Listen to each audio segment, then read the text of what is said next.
네, 안녕하세요. 네, 오늘 상징세 특강을 하는데 일반적으로 시험이 얼마 안 남고 이렇게 하다 보니까 상징세 이제 개정된 부분까지 반영해서 특강을 하는데 사실 상징세 그렇게 많이 개정되진 않았거든요. 상징세는 많이 개정되지 않았는데 다들 이제 부담되니까 이렇게 좀 많이 버리는 사람도 많고 약간 그런데 오늘은 약간 그래서 좀 한번 찝어볼까 해요.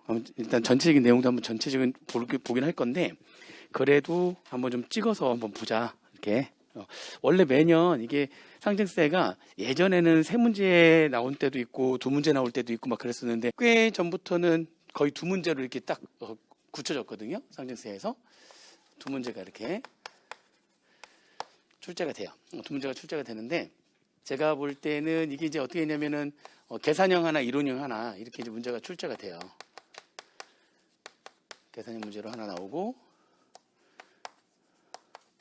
이론형 문제로 하나 나오고 이렇게 한 문제씩 최근에 한 거의 10년 가까이는 계속 두 문제로 딱 이렇게 해서 문제가 출제가 되는데 이 계산형 문제가 크게 상속세 계산형 문제가 세 가지로 구성이 되어 있어요. 세 가지로 구성이 되어 있어가지고 계산형 문제가 일단 상속세 계산 문제. 상속세는 산출세까지는 물어보지 않고 상속세 이제 좀 이따 제가 공부하면 알겠지만은 상속세 과세가액이라고 하는 게 있고 상속세 과세가액 그다음에 또는 상속세 과세 표준 딱 이렇게 상속세 과세가액과 과세 표준 요거를 물어보는 문제가 나오든지 아니면 증여세에서는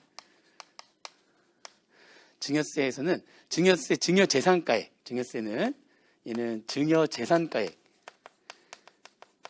계산 문제하고 이렇게 가끔씩 증여세는 이제 세액까지도 물어보는 경우가 있기는 해요. 증여재산가액에다가 산출세액까지도 물어보는 경우가 있다.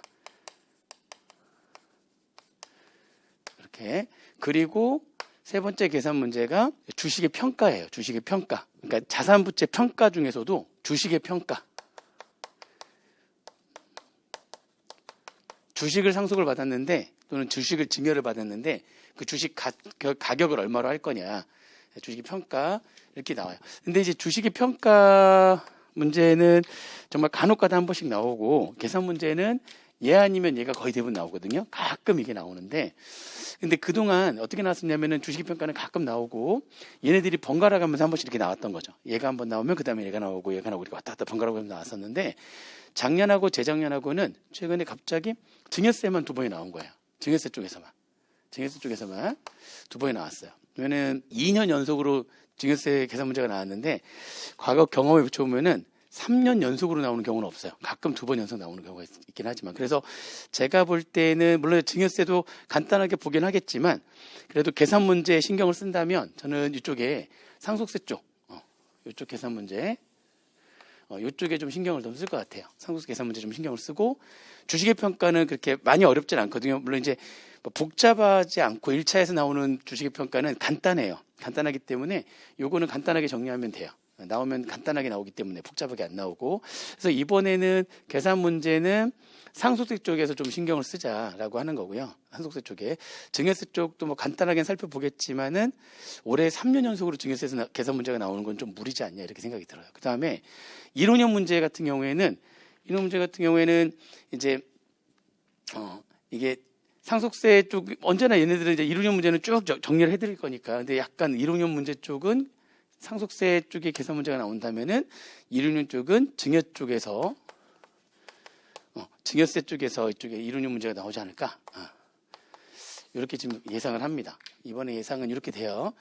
계산형 문제는 상속세 쪽, 그 다음에 이론형 문제는 증여세 쪽으로 이렇게 해서 나오지 않을까 이렇게 생각이 듭니다. 증여세가 지금 2년 연속 나왔기 때문에 증여재산가액이라든지 증여산출세액으로 해서 3년 연타로 나오기는 조금 그렇죠. 그러니까 이런 식으로 이제 좀 이렇게 나오겠구나 이렇게 생각을 하시면 되겠고요. 일단 그 다음에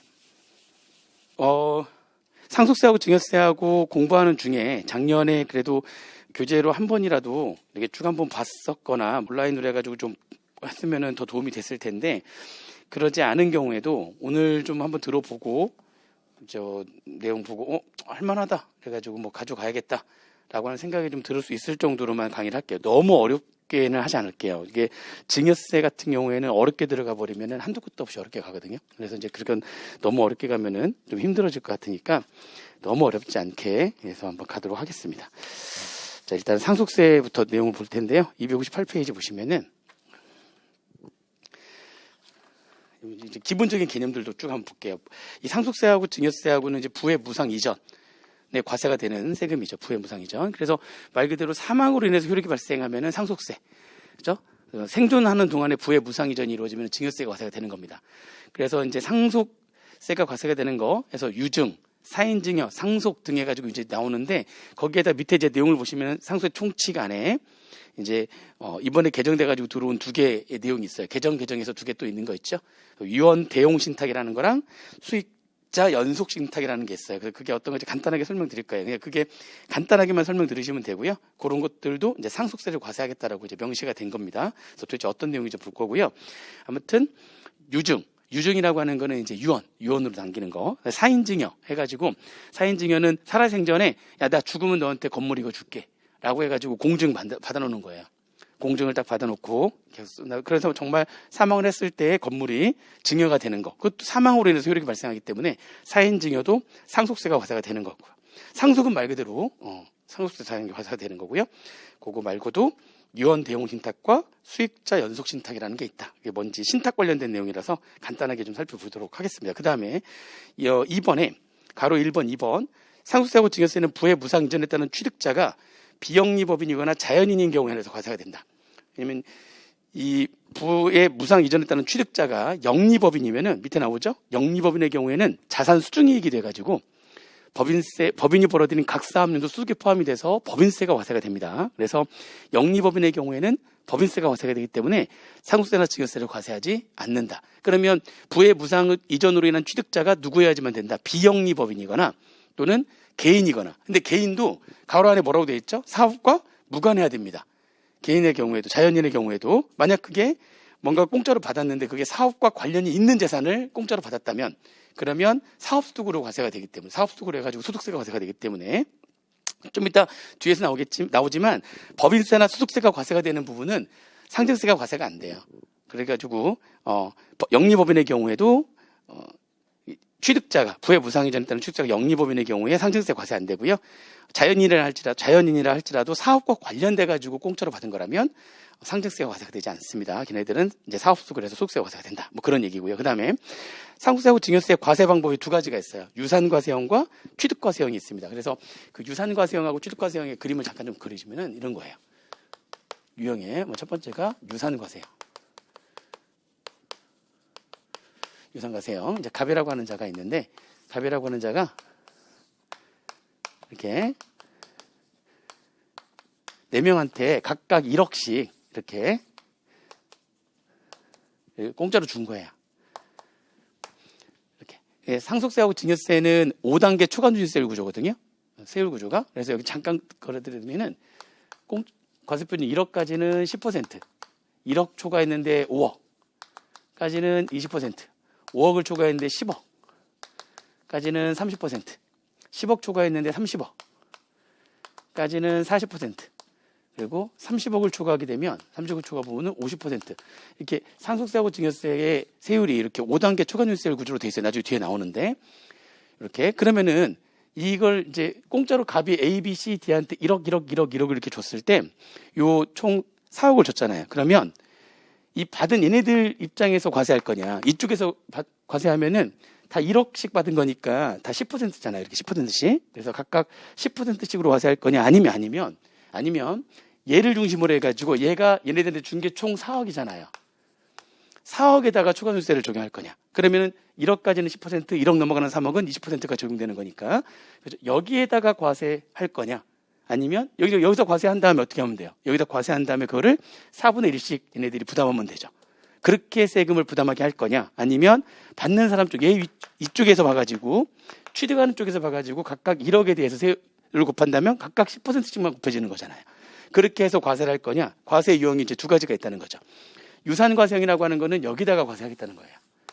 여기다가 유산과세형은 공짜로 주는 전체 금액에다가 세율을 곱하겠다. 그러니까 여기 4억에다가 세율을 곱하니까 계산하시면은 이제 그 원래는 뭐 이것저것 빼는 거 공제하는 것도 좀 있는데 없다고 가정하면 이 금액이 과표라고 가정을 하면은 1억까지 10% 하고 그다음에 1억 초과되는 3억에 대해서는 1억 초과되는 3억은 20% 하게 되면은 이게 어떻게 7억인가요? 7천만 원, 7천만 원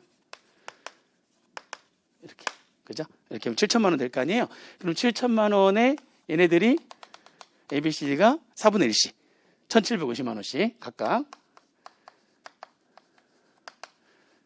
이만큼씩 1,750만 원씩 세금을 부담하는 거죠. ABCD가. 이렇게 과세하겠다는 게 유상과세형이고요. 이게 유상과세형을 따르고 있는 세금이 상속세예요. 상속세는 유산과세형을 따르고 있다. 이렇게 보시면 되겠습니다. 상속세는 유산과세형을 따르고 있다. 아시겠죠? 이거 보시면 되고요. 상속세. 그때 이 상속세에서는 이렇게 부의 무상 이전하는 자, 돌아가신 분이죠. 그러니까 이 돌아가신 분을 피상속인이라고 하는 거고요.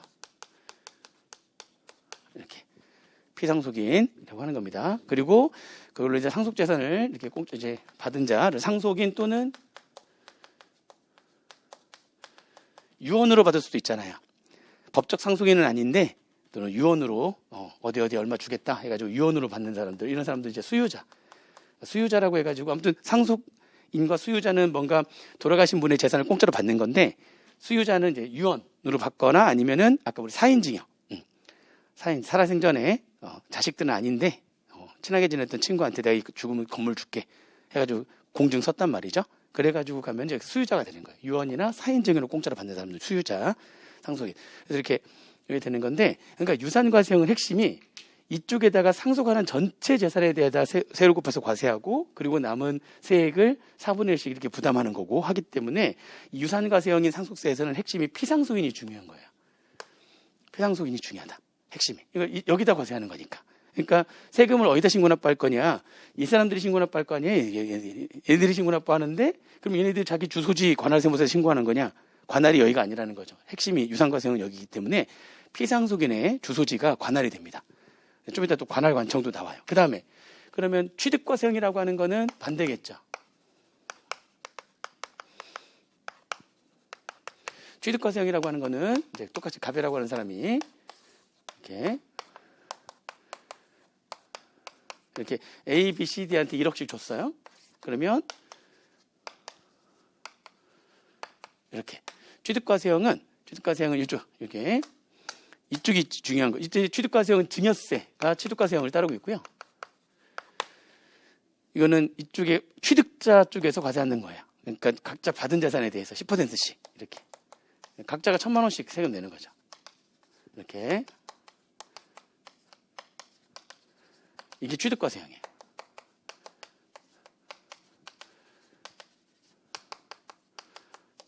받는 쪽 입장에서 취득하는 쪽 입장에서 과세하겠다라고 하는 거고 이렇게 과세가 되는 겁니다. 세금이 다르죠, 그러니까.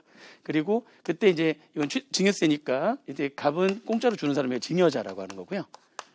ABCD는 공짜로 받는 사람이라서 수증자라고 합니다. 취득과세형인 증여세에서는 누가 포인트가 되는 거냐면 받는 쪽에서 과세가 되는 거니까 이쪽 그렇죠 이게 수증자가 포인트가 되는 거야. 그럼 애들이 세금 낼 때는 각자 원칙이 어디겠어요? 물론 다 애들도 있겠지만 원칙은 수증자 각자 수증자들의 주소지가 관할 관청이 되는 겁니다. 그래서 유상과세형과 이렇게 취득과세형이 있다. 이렇게 정리하시면 되겠습니다. 유상과세형은 상속세가 따르고 있는 유형이고요. 취득과세형은 증여세가 따르고 있는 유형이다. 이렇게 생각하시면 되는 거고. 그 다음에 이제 거기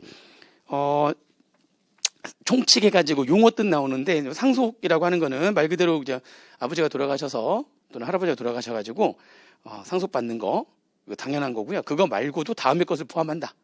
상속이라고 하는 거는 상속인들이 상속받는 거 말고도 다음의 것을 포함한다 해가지고 유증, 아까 유언, 사인증여 이렇게 얘기했었죠. 증여자의 사망으로 흐르게 발생하는 증여.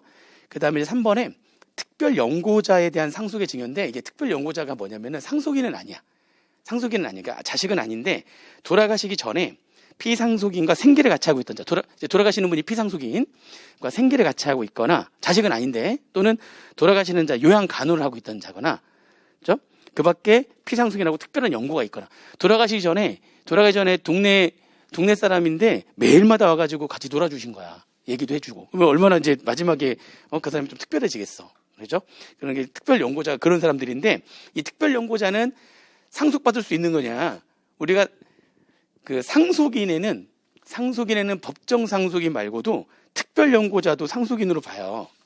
특별 연고자도 이제 상속인으로 보는데, 특별 연고자는 바로 상속인이 되는 건 아니고, 상속권을 주장하는 상속인이 별도로 없을 때, 상속권을 주장하는 상속인이 없을 때에는 특별 연고자가 청구에 의해 가지고 상속 재산을 받을 수가 있습니다. 아시겠죠? 그러면은 특별 연고자가 그때 가면 상속인이 되는 거예요. 원래 자식들이 있다면 상속권을 주장하는 누군가가 있을 거 아닙니까? 특별 연고자는 무조건 상속권을 가지고 있는 게 아니에요. 특별 연고자라고 하는 거는 상속권을 주장하는 상속인이 없을 때에만 청구에 의해서 상속재산 청구를 하는 거예요. 자기가 청구해가지고 상속재산을 받을 수 있는 자가 되는데, 그러면 상속인이 되는 겁니다. 그러면 이렇게 법정 상속인은 아닌데 상속권을 주장하는 상속인이 없을 때 청구에 의해서 상속재산을 받을 수 있는 자. 특별 연고자는 그럼 피상속이니까 생계를 같이 하고 있거나 요양간호를 하고 있거나 그런 사람들, 또는 뭐 기타 특별한 연고가 있던 자, 이런 사람들이 특별 연고자가 되는 거고요. 그럼 특별 연고자에 대한 상속의 증여도 상속이 되는 거라니까요. 그러니까 상속권을 주장하는 상속인이 따로 없을 때. 그다음에 유언 대용 신탁에 대한 얘기인데, 거기 내용이 이렇게 돼 있어요. 유언 대용 신탁이라고 하는 게 신탁법에 따른 이제 대용 신탁인데, 신탁 계약에 의해서 위탁자 사망 시에 수익자가 수익권을 취득 또는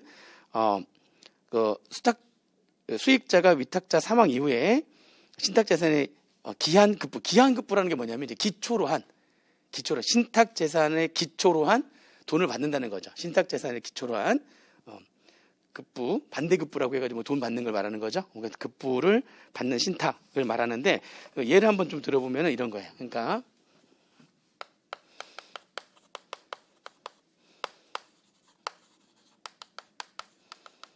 요즘에 많이 하는 것 중에 하나고, 유언대용 신탁이 유언대용 신탁 해가지고 A가 이제 건물 하나 갖고 있어요. A라는 자가 건물 하나 갖고 있어요. 건물의 이제 시가는 10억짜리 건물이에요. 그리고 여기에서는 매월 300만 원씩 임대료 수익이 생기는 거죠. 이렇게 A가 이제 이 건물 하나 이렇게 갖고 있는데, A라는 자가 갖고 있는 이 건물을 B라고 하는 신탁회사죠. 그러니까 B라고 하는 신탁회사 에다가 유언 대용 신탁으로 해가지고 이렇게 재산을 맡기는 거예요. 신탁을. 그럼 이게 신탁을 하게 되면은 이제 겉으로 볼 때 그 명의는 이제 A 명의가 아니라 B 명의로 가는 거예요. 물론 이제 그 계약서를 보게 되면 실질적인 이 건물의 주인은 계속 누구고요? A가 되죠. 그때 그 A가 위탁자가 되는 거죠. 위탁자가 되고, 그 다음에 신탁회사가 수탁자가 되는 거죠.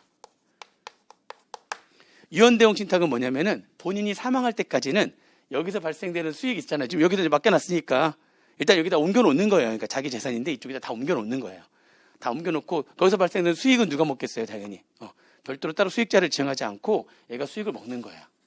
그러니까 위탁자가 곧 수익자가 되는 거예요. 그러니까 위탁자가 그냥 수익자인 거예요. 하다가 유언대용 신탁은 여기다 이제 계약서에다가 유언대용 신탁은 본인이 사망하면 그러면 이제 여기서 발생되는 이 수익은 누구한테 준다, 이런 식으로. 그러니까 그때 소유권이 아예 넘어가든지, 이제 C라고 하는 자녀가 있는 거죠. A의 자녀. C가 이제 A의 자녀예요. A의 뭐 아들이라고 할게요. A의 아들.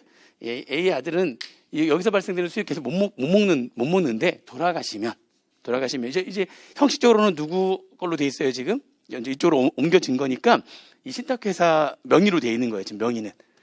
실제는 다 얘 건데 명의 이쪽으로 돼 있다가 이렇게 해서 A 사망 시 A가 사망을 하게 되면은, 그러면 이제 이렇게 원래는 사망 전에는 이렇게 수익이 가다가, 그죠? 사망 이후에는 사망하게 되면 수익이 이렇게 가는 거죠. 이게 유언 대용 신탁이에요. 이렇게. 그러면 이 유언 대용 신탁은 이것도 뭐가 되느냐? 이것도 상속이 돼가지고 이 수익을 이 수익 금액이 도대체 얼마의 금액이냐 해가지고 이제 기간이 정해져 있을 수도 있고 정해지지 않을 수도 있고, 이거 계산하는 방법이 있단 말이죠. 그럼 이 수익, 얼마의 수익이 앞으로 쭉 계속 발생할 거 아닙니까, 이제. 그 수익을 상속받은 재산으로 보겠다는 거죠. 이것도 상속이 되는 거예요. 수익도.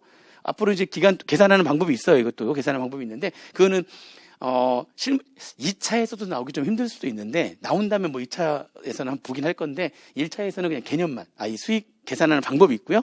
이 수익권에 대한 계산 방법이 있고, 이거를 상속으로 보겠다는 거죠. 그렇죠? 이게 이제 유언 대용 신탁이라는 거야. 요즘에 많이들 해요. 이렇게 해서. 유언 대용 신탁을 많이 유언 대용 신탁을 합니다. 많이들 이용하고 있고요. 실제로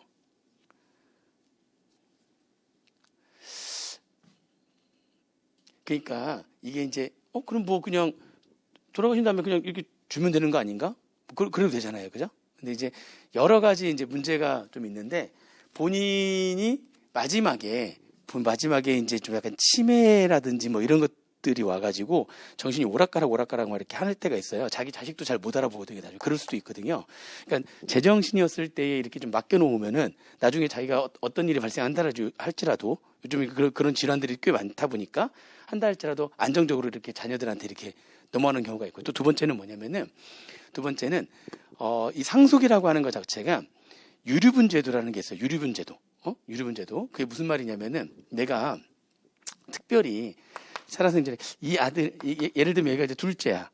자식이 3명이 있는데 둘째가 정말 나한테 지금 계속 잘하고 있어요. 첫째하고 셋째는 와 정말 미치고 환장해. 둘째가 정말 잘하고 있거든요. 근데 이 둘째가 잘하고 있을 때 얘한테 좀 뭔가를 더 주고 싶은 거야. 이렇게 뭔가를 더 주고 싶은데 일단 그냥 만약 이렇게 하지 않고서 그냥 이 건물을 돌아가신 명의 건물이 자녀들이 3명이 있어. C 말고도 2명이 더 있는 거야. 이렇게 그러면은 돌아가시면은 이 상속자산이 돼가지고 그거를 유언으로 아무리 얘한테 남긴다 할지라도 다른 자녀들이 법적으로는 3분의 1씩 받아갈 수 있거든요. 3분의 1. 자기가 법적으로 가져갈 거에 최소한 절반. 자기들이 법적으로 가져갈 수 있는 거에 절반을 청구해서 받아갈 수가 있어요. 그걸 유류분제도라고 그래요. 유류분제도. 유류분제도라고 해가지고 유류분 청구 소송을 걸어가지고 얘네들이 이 건물 왜 얘가 다 가져가냐? 우리도 자식이다. 그러니까 우리가 법정으로 받아야 될 거는 3분의 1씩인데 3분의 1에 내가 법정으로 받아야 될 거의 절반을 달라 해가지고 얘한테 청구해서 받아갈 수가 있다고요. 그걸 유류분 청구제도라고 해요. 유류분 청구제도라고 하는데 이게 유언 대용 신탁은 이 신탁에 대해서는 아직 법적으로 뭐가 완벽하게 돼 있지 않기 때문에 이 재산이 돌아가실 때 명의가 이 사람 게 아니죠. 이미 어디다 맡겨놨죠. 지금 명의를 다 누구 걸로 돌려놨죠? 신탁회사로 돼 있단 말이야. 그러니까 명의 자체가 위탁자께 아닌 거야. 사망 시에 명의가 신탁회사 거인 거지. 그러니까 이게 아직도 법적 다툼이 있어가지고 실제로 아직 대법원까지 가지는 않았는데 이렇게 해가지고 유언 대용 신탁으로 해가지고 실제로 둘째한테만 이 건물에서 발생하는 수익을 다 주기로 해버린 거야. 그러니까 첫째하고 셋째가 이거 유류분 청구 소송을 걸었는데 지금 현재 1심에서는 이거는 유류분 청구의 대상이 아니다. 패소했어. 그러니까 그래서 지금 현재 근데 물론 이제 당연히 어떻게 하겠어요. 그 위 또 해가지고 더 이제 항소하겠죠. 이건 아니다. 이건 받아야 된다. 그래서 항소했는데 아직 대법원까지 가지는 않았는데 지금 현재 재판이 진행 중인데 1심에서는 패소했어. 패소. 왜냐하면 사망 당시에 명의가 A 명의가 아니라 이쪽 명의가 되는 거고요. 그래서 이게 여러 가지 뭐 법적으로 이렇게 다퉈야 될 것들이 많이 있지만 아무튼 애매해가지고 아직도 그러니까 뭔가 이 자식한테만 더 뭔가를 주고 싶었을 때 이용할 수도 있는 것이고 또 실제로 돌아가시기 전에 이렇게 사고로 돌아가시는 게 아니라 나이가 어느 정도 된 다음에 돌아가실 때는 마지막에 정신이 이렇게 온전하지 않거든요. 정신이 온전하지 않다 보니까 좀 온전할 때 미리 이렇게 신탁하고 다 이렇게 내용 적어놓고 하는 것들이 더 안전하다라고 생각을 해가지고 많이들 이용하는 제도 중에 하나예요. 유언대용 신탁. 요즘에 이렇게 신탁을 많이 이용합니다. 이렇게 그냥 사망 때까지 갖고 있다가 그냥 돌아가시면 주는 게 아니라 미리미리 신탁을 많이 하는 거죠. 수익자 연속 신탁도 마찬가지예요.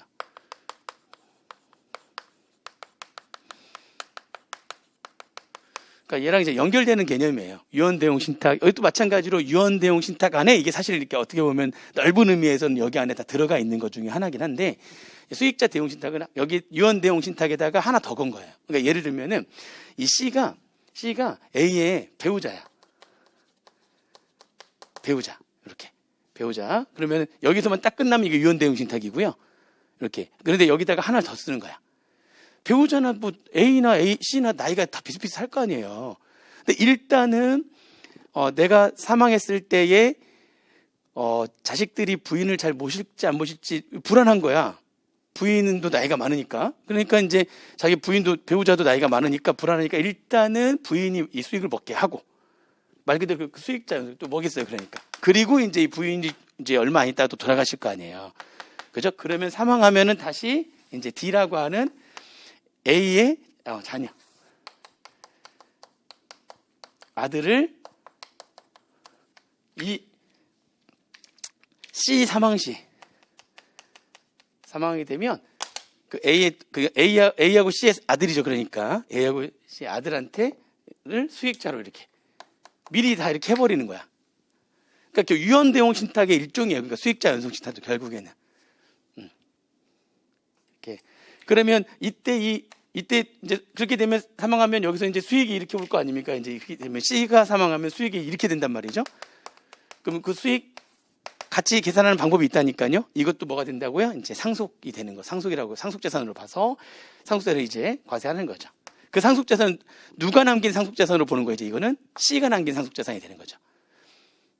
이렇게 계속 수익자 연속신탁으로 해가지고 이렇게 할 수 있다는 겁니다. 그러니까 넓은 의미의 유언대용 신탁 중에 하나인데 거기에 수익자를 연속해가지고 걸어놓으면 수익자 연속신탁이라고 또 부르는 거예요.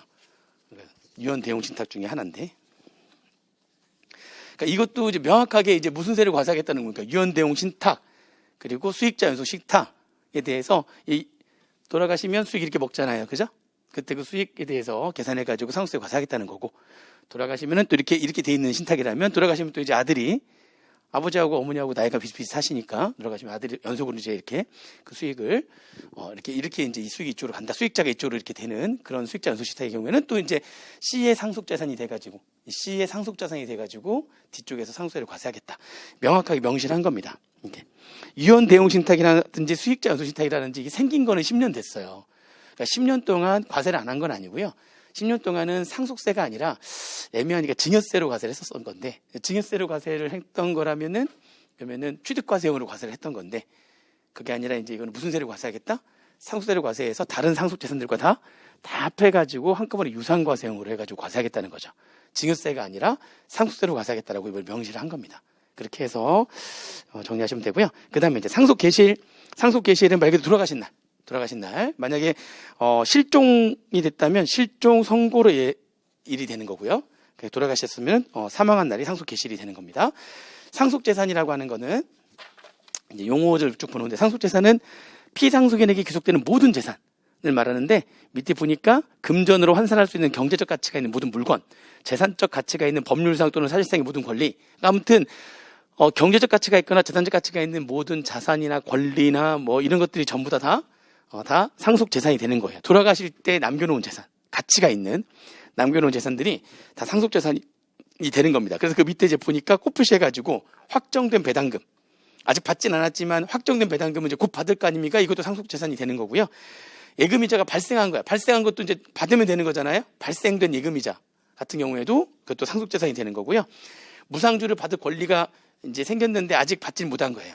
주주총회에서 무상주 수령 권리는 생겼는데 아직 받지 못한 경우에도 이미 확정된 거니까 그것도 상속재산에 포함이 된다 이런 얘기입니다. 그런 것들이. 근데 거기 그 위에서 두 번째 줄 보시면 이런 말이 나와요. 다만 피상속인의 일신에 전속하는 것으로서 피상속인의 사망으로 인해서 소멸되는 것은 제외한다. 가장 대표적인 게 여러분들 회계사 준비하는 거니까 회계사 자격증 같은 경우에 뭔가 자격증 같은 경우에는 당연히 엄청난 가치가 있죠. 근데 사망으로 인해 가지고 소멸되죠. 회계사 자격증이 이제 상속이 된다면 그러면 이제 저희 아들은 이제 놀고 먹어도 되겠죠. 근데 그건 아니라는 거죠. 그죠? 그건 아니고 회계사 자격증은 사망으로 인해 가지고 소멸되는 거니까 그런 것들은 상속 재산이 아니다.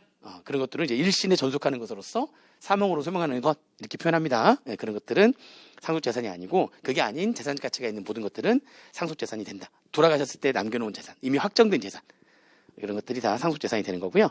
상속인 여기 나왔잖아요. 민법상 상속인, 민법상 상속인은 이렇게 되는 거죠.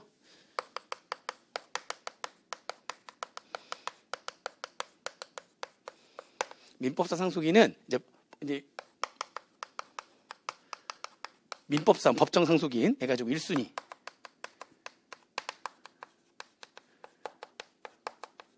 직계비속 상속인. 직계비속이 이제 직계비속이 아들, 딸, 그리고 그 밑에 손자, 손녀 이렇게 있을 거 아니에요, 그죠? 근데 아들, 딸이 없으면 그러면 손자, 손녀, 없으면 증손자, 증손녀 이런 식으로 계속 밑으로 쭉 계속 내려가는 거예요. 직계비속 1순위.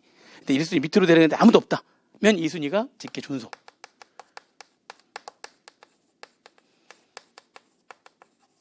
위로 쭉 올라가죠. 아버지, 어머니. 그러니까 제일 먼저 걸리면 상속인이 되는 거예요. 아버지, 어머니가 없으면 할아버지, 할머니 이렇게.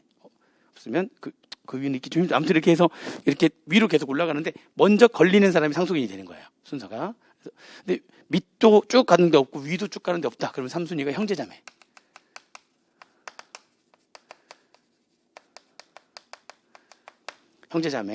형제자매도 없다. 그러면 4순위가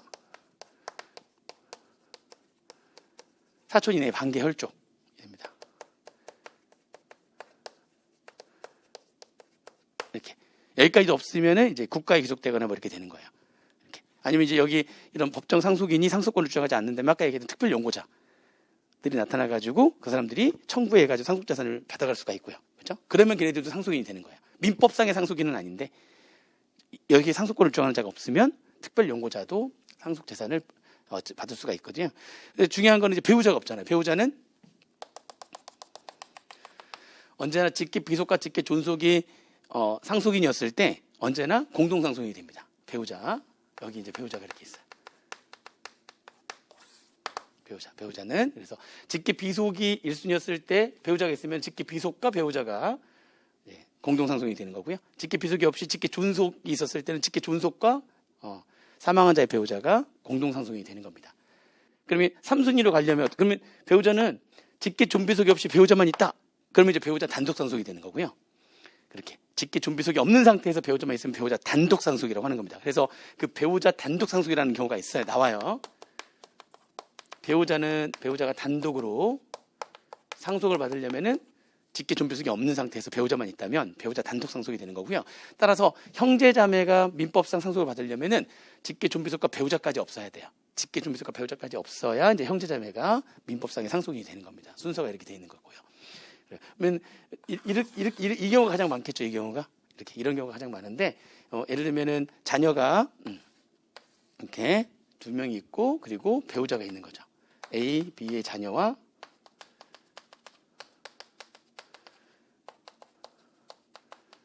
이렇게. 그래서 공동상속인이 이렇게 있으면은 그 피상속인의 재산은 전부 다 이렇게 일씩 가져가는데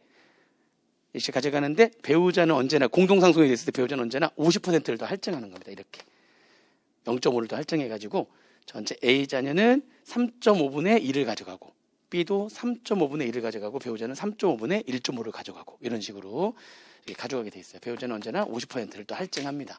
공동상속인이 됐을 때. 그래서 이제 민법상 상속인이 이렇게 돼 있는 거고요. 근데 그 민법상 상속인뿐만이 아니라 상속인에는 누가 들어간다?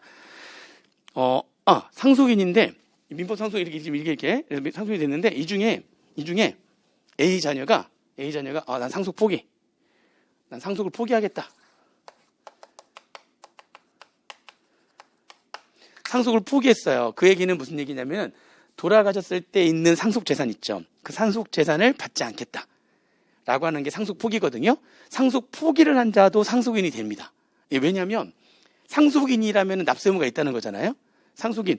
상속을 포기했는데 왜 상속세 납세의무자가 되는 상속인이 되는 거냐. 좀 이따 보겠지만은 이 상속세라고 하는 거는 아버지가 이렇게 돌아가셨잖아요. 돌아갔을 때 상속 개시일. 돌아가셨을 때 있는 재산. 이게 이제 상속재산이란 말이에요. 돌아가셨을 때 있는 재산이. 상속재산인데 근데 이 상속세는 돌아가실 때 있는 재산에다만 모든 재산 다 합해가지고 거기다가 5단계 초과유세를 과세한다고 그랬잖아요. 근데 일정 기간 상속인한테 사전에 증여한 것들 다 합해요. 다 합합니다. 상속인이 아닌 자한테 증여한 거는 5년 안에, 상속인한테 증여했던 건 10년 또는 5년 내에 사전에 증여한 것들 있죠. 증여한 자산들이 또 있을 거 아닙니까? 이거에 대해서 증여세를 냈을 거 아니에요? 근데 그거를 전부 다 다시 합합니다. 합해가지고 얘를 전부 다 이렇게 합산해서, 그러면 이 합산하니까 이만큼 될 거 아닙니까? 여기다가 세율을 곱하는 거예요. 여기다가 세율을 곱해서 산출세액이 나오는 거고요. 이렇게 앞에서 이게 증여했을 때 또 이때 증여세 냈을 거 아니에요. 그죠? 이 증여세 낸 금액은 여기서 이제 증여세액 공제해가지고 세액 공제를 받는 거죠. 이렇게 해서 남은 금액을 세금으로 내게 돼요. 구조가 이렇게 돼 있어요. 응? 왜냐면은 초과유세 구조다 보니까 이게 누진세의 어떤 부담을 회피하려고 증여는 증여할 때마다 그때마다 과세가 된다면 돌아가기 전에 계속 매일매일마다 증여하겠네? 재산이 너무 많으니까. 그죠? 증여할 때마다 그 증여는 그거에 대해서만 과세가 된다면, 그러니까 그러면 안 될 거 아니에요. 그래서 돌아가시면은 10년 또는 상속인이 아닌 자한테 증여했다면 5년 전에 요 기간 안에 사전에 증여한 것들을 전부 다 합산해가지고 한꺼번에 초과유세를 적용해서 과세하겠다는 거죠. 누진세 부담 회피를 방지하기 위해서. 그죠? 그런 제도가 있는 겁니다. 그러니까 예를 들면은 A가 이때 아버지 돌아가실 때 있는 이 재산 있죠. 아버지 돌아가실 때 이 재산 나 이거 포기할 거야. 나 이거 상속 안 받을 거야. 라고 했지만 A가 사전에 뭐 받은 게 있었던 거예요? 사전에 증여받았던 게 있던 거예요. 그러면 어차피 그 증여받았던 거 전부 다 어떻게 해서 전부 다 합산해가지고 한꺼번에 상속세를 과세하기 때문에 결국에는 상속세 납부할 의무가 있다는 겁니까? 없다는 겁니까? 있는 겁니다. 상속포기라고 하는 거는 돌아가셨을 때 남아있는 재산, 상속재산, 요거를 내가 포기하겠다는 게 상속포기거든요. 상속포기에는 상속 개시일로부터 3개월 내에 상속포기 신고를 하는 거예요. 상속포기 신고를 하는데 요거 안 받으면 뭐예요? 어차피 그 전에 사전 증여 받았다면 합산해가지고 한꺼번에 상속세를 계산하기 때문에 상속세 납세무자가 되는 상속인이 될 수 있다는 거죠. 그래서 상속을 포기한 자도 상속인이 되는 거예요. 상속을 포기한 자도 상속세 납세무자가 될 수가 있기 때문에 이렇게 사전에 증여를 했다거나 해버리면은 상속세를 뭐 돌아가실 때 있었던 재산을 포기했다 할지라도 그 전에 미리 받은 게 있다면 상속세 납세무가 있기 때문에 무슨 말인지 이해되시죠? 그렇게 보시면 되고요. 상속을 포기하는 자도 상속인에 포함이 되고, 그 다음에 아까 얘기했던 특별연고자는 이제 상속권 주장한 자가 없으면 특별연고자가 상속인이 되는 거거든요. 그러면 상속인의 특별연고자도 들어갈 수 있다는 거죠. 그렇게 정리하시면 되고요. 그 다음에 수유자는 아까 얘기했었죠. 수유자는 유증을 받은 자, 사인증여를 받은 자, 그리고 올해 개정돼가지고 유연대용 신탁 및 수익자 연속 신탁에 의해서 신탁의 수익권을 취득한 자. 그 신탁에서 발생된 수익권이 이제 돌아가심으로 인해가지고 수익권을 취득할 거 아닙니까? 그런 사람들도 이제 수유자가 된다는 겁니다. 이렇게 정리하시면 되고요. 그 다음에 거주자는 뭐 속세에서 얘기했던 거랑 같은 거니까 이렇게 보시면 되고, 상속세 과세 대상은 이제 누가 핵심이냐면 피상속인이 핵심이에요. 상속인이 중요한 게 아니죠. 이게 유상과세형이기 때문에 피상속인이 거주자라면 이 거주자의 모든 상속재산, 국내에 있든 국외에 있든 거주자의 모든 상속재산이 상속세 과세 대상이 되는 거고요. 피상속인이 비거주자라면 국내에 있는 모든 상속재산만 우리나라에서 상속을 내는 겁니다. 피상속인이 거주자라면 그 피상속인의 국내외에 있는 모든 상속재산에 대해서 상속세를 우리나라에서 내야 되고, 피상속인이 비거주자라면 국내에 있는 비거주자의 모든 상속재산에 대해서 상속세를 내는 것이다. 그러니까 유산과세형이니까 피상속인이 중요하다 이런 얘기죠. 보면 되고, 그 다음에 상속세 납세 의무에 대한 얘기가 지금 거기 좀 나와 있는데, 상속세 납세 의무는 아까 그 1번 상속인 또는 수유자는 상속 재산 중에서 각자가 받았거나 받을 재산을 기준으로 계산한 금액을 상속세로 납부할 의무가 있다. 지금 이렇게 여기 전체 금액을 계산했더니 7천만 원 나왔어요. 그러면은 그 중에 자기가 받은 재산가액을 비울 만큼 안 분한다는 이거죠. 이렇게 해서 이렇게 세금 낼 게 있다. 이렇게 세금을 내는데 각각 내는데, 그런데 얘네들은 저기 동그라미 3번 연대납세무가 있다. 연대납세무가. 그러니까 각각 얼마씩 내는 거예요? 1,750만 원씩을 내야 되는 건데, 1,750만 원, 전체 7천만 원의 4분의 1씩을 각각 내야 되는 거예요. 내야 되는 건데 무슨 납세무가 있다고요? 공동상속인은 연대납세무가 있습니다. 연대납세무가 있다는 거. 연대납세무는 뭐냐면은 세금을 각각 1,750만 원씩 세금을 세무세 내는 게 아니라 1,750만 원씩 부담을 해야 되는데, 누구든지 간에 전체 세금 7천만 원을 세무세 내는 거죠. 연대해서 납부할 의무가 있다는 게 누구든지 간에 7천만 원 세금을 다 세무세 내는 거예요. 7천만 원의 세금을. 그게 연대납세무죠. 왜냐면 니네들 공동상속인이니까 니네들 서로가 다 잘 알 거 아니야. 그러니까 이 상태에서 A가 7천만 원 다 내는 겁니다. 연대납세무니까 A가 세무서에다가 7천만 원 납부 다 하고요. 1,750만 원만 내야 되는데 얘네들 것도 다 낸 거죠? 그래서 얘네들한테 뭐를 행사하는 거예요? 구상권이라는 걸 행사해가지고 다 아는 사람들이잖아. 구상권을 행사해서 이렇게 얘가 이제 받아오는 거죠. 이런 것들을 우리가 구상권 행사라고 하죠. 이렇게 구상권 행사하면 되는 겁니다. 그래서 누구든지 간에 상속인 누구든지 간에 전체 상속세에 대해서 각자가 부담해야 될 분은 1,750만 원인데 누구든지 간에 전체 상속세에 대해서 세무서에 납부할 의무가 있다. 연대에서 납부할 의무가 있다. 연대납세 의무가 있다는 겁니다. 그렇게 해가지고 정리하시면 되고 1번, 3번. 그 다음에 거기 상속세 납세 납부 의무의 또 2번. 2번은 뭐냐면 근데 이렇게 됐는데 이 상태에서 요거를 취득과세형은 이렇게 지우고 자, 이 상태에서 보니까 D가 영리법인인 거예요. 얘가 전체 세금 얼마예요? 지금 7천만 원 나왔죠? 그거에 1억 영리법인인데 갑이 창업한 회사야. 그래서 유언으로 자기 재산의 1억을 이 법인한테 남긴 거죠. 그러니까 이 영리법인도 일종의 수유자가 되는 거죠. 그러니까 유언으로 인해 가지고 재산 1억을 받은 거예요. 이게 영리법인이에요. 그럼 어떻게 한다고 그랬죠? 이렇게 영리법인, 수유자가 영리법인이면은 영리법인인 경우에는 얘는 1억 받은 거에 대해서 법인세를 낼 거 아니에요. 법인세를 내는 거니까 얘는 상속세나 증여세의 납세의무가 없거든요. 없어요. 그럼 어떻게 되는 거냐? 이게 영리법인이면 전체 7천만 원 중에 얘가 내야 될 금액이 1,750만 원이었잖아요. 그게 면제가 되는 거예요.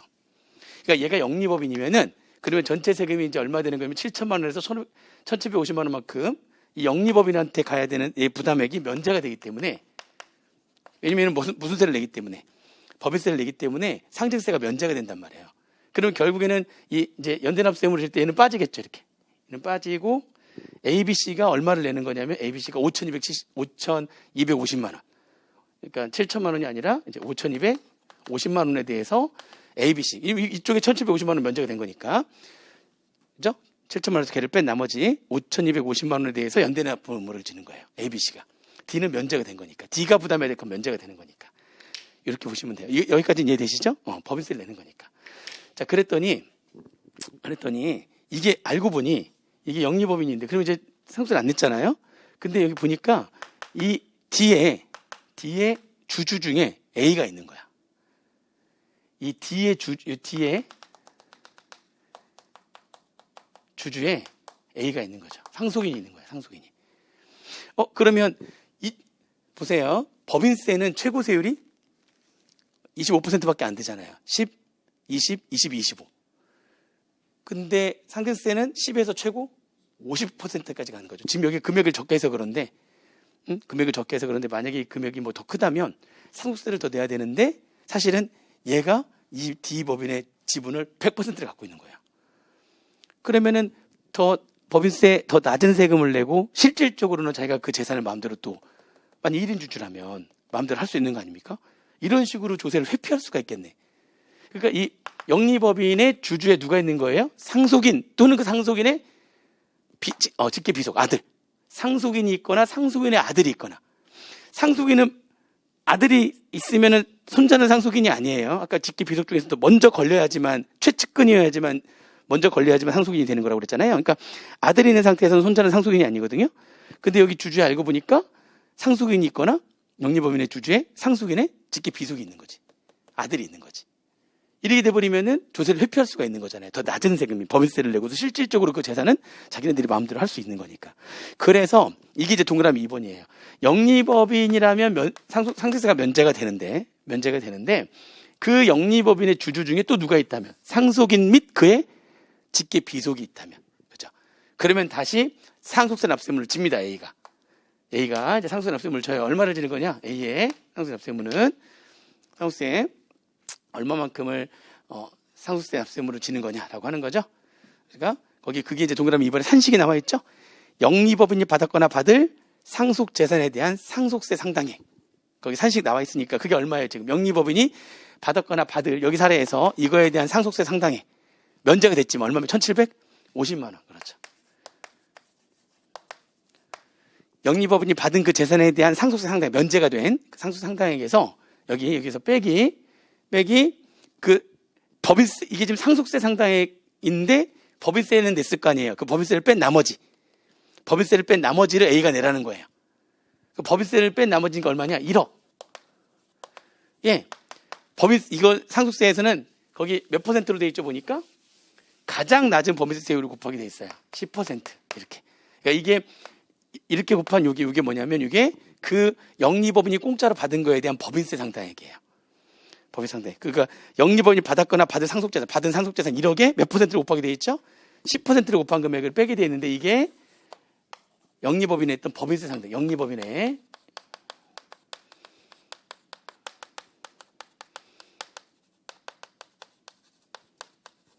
상속세는 1,750만 원이었는데 법인세는 1,000만 원이었다는 거죠. 그 차이 나는 금액인 750만 원을 누가 내라는 겁니까? AD가 내라는. 그렇죠. 그 영리법인의 주주 중에 직계 그 상속인과 그 상속인의 직계 비속이 있다면 내는 건데요. 근데 아까 100% 지분이었다면 이거 다 750만 원 이제 A가 다 내면 되고요. 알고 보니까 그 A가 지분율이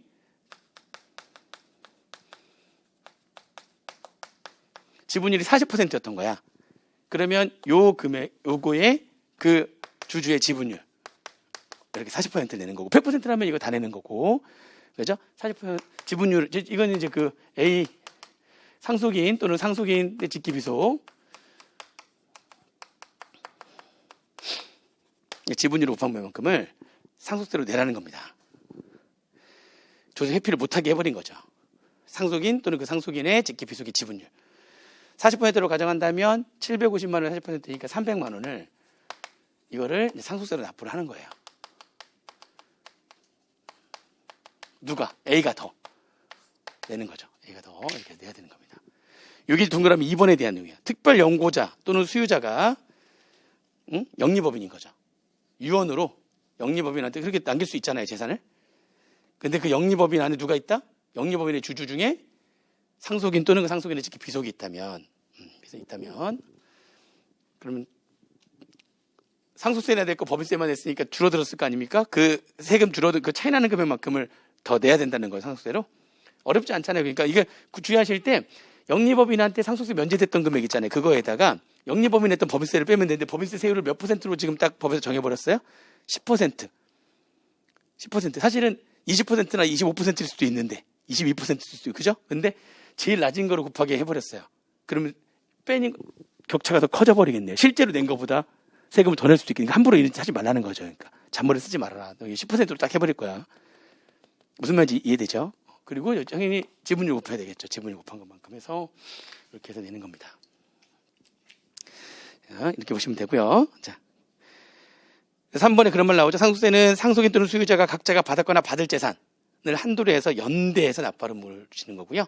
받았거나 받을 재산이라고 하는 거는 상속으로 인해서 받은 자산에서 상속으로 인해서 받은 부채를 빼고 상속세 낸 거 뺀 나머지 금액이 이제 상속으로 인해서 각자가 받았거나 받을 재산인데 그걸 한도로 해서 연대해서 납부를 진다라고 하는 겁니다.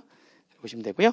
그다음에 이제 과세 관할 얘기했었죠. 과세 관할은 상속 개시지를 관할하는 세무서장이 과세하는데 뭐 중요하다고 국세청장이 중요하다고 인정하면 이제 지방세청장이 과세를 하는데 상속 개시지가 가로 안에 어디로 돼 있어요? 피상속인의 주소지. 피상속인의 주소지입니다. 유산과세이니까 피상속인의 주소지가 관할이 돼요. 피상속인의 주소지가 관할이 되고 다만 상속 개시지가 국외에 있네? 주소지가 외국에 있을 수도 있잖아요. 그러면 상속 재산 수재지를 관할하는 세무장이 과세하고 그죠? 그게 이제 그 재산이 두 대 이상이면은 주된 재산 수재지를 관할하는 세무장이 과세한다고 뒤는 당연한 거고요. 또 원칙은 피상속인의 주소지가 상속 개시지입니다. 관할 세무장. 그게 국외에 있다면 상속 재산 수재지 관할 세무장이 관할을 한다라고 하는 겁니다. 뭐 경제적 실질에 따른 과세는 뭐 당연한 얘기니까 실질에 따라서 과세하는 건 당연한 거고 이렇게 기본적인 틀을 잡아봤어요. 그 다음에 그러면 이제 상속세 이제 계산 구조를 한번 잠깐 볼 텐데.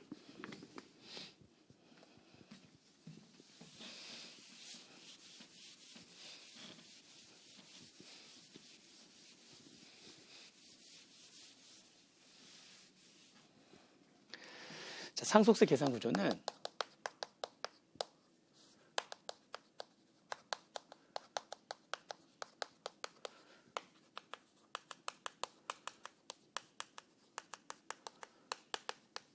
그러니까 총상속재산가액이라고 해가지고 상속재산가액에다가 추정상속재산가액이라는 거를 포함합니다. 근데 무슨 얘기인지 다 볼 거고요. 상속재산가액, 상속재산가액이라고 하는 건 상속재산에다가, 그러니까 상속재산이라고 하는 건 얘기했잖아요. 돌아가셨을 때의 아버지 명의로 있는 재산, 그게 상속재산이에요. 돌아가셨을 때의 아버지 명의로 있는 재산, 그게 상속재산이거든요. 근데 돌아가셨을 때 아버지 명의는 아닌데 돌아가심으로 인해 가지고 들어올 돈, 또 상속재산 가액에 포함시키는데 그거를 의제상속재산이라고 해요. 의제상속재산이라고 해서 세 가지가 있거든요. 돌아가셨을 때의 아버지 명의는 아니지만 돌아가심으로 인해 가지고 이제 곧 들어올 거예요. 이제 의제상속재산 포함하는 거고요. 그래서 그걸 다 포함해 가지고 상속재산가액이라고 하고, 거기에다 추정상속재산이라고 해서 이게 무슨 얘기인지 볼 겁니다. 추정상속재산, 돌아가셨을 때는 아버지 명의로 지금 재산이 없는데, 그죠? 근데 아버지가 돌아가시기 전 얼마 전에 원래 100억짜리 건물을 갖고 있었는데 그 100억짜리 건물을 돌아가시기 몇 달 전에 판 거야. 팔았어요. 그러면 팔아버리면 이제 그 건물은 돌아가실 수 없잖아요. 돌아가셨을 때 그 건물을 딱 남겨두면은, 그러면은 아들이 상속세를 낼 거를 염려해가지고 몇 달 전에 돌아가기 전에 건물을 다 팔아버리고 현금 해가지고 그거를 땅에다 묻어놓은 거죠. 땅에다 이렇게 묻어놔 버렸어요. 땅에 묻어놓고, 그죠? 자산이 없으면 돌아가실 때 자산이 없어. 예금도 안 해놨어. 그냥 묻어놨어.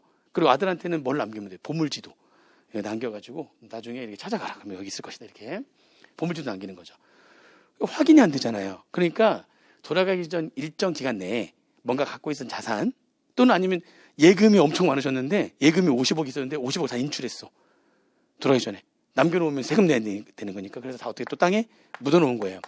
발견이 안 되잖아요. 그러니까 추정상속재산이라고 하는 거는 돌아가시기 전에 그렇게 예금에서 인출했거나 갖고 있던 원래 자산이 있었는데 갑자기 팔았거나 했던 금액은 그 돈이 어디에 있는지 용도를 밝히래요. 용도를 밝히지 못하면 이렇게 묻어놓은 걸로 보겠다는 거죠.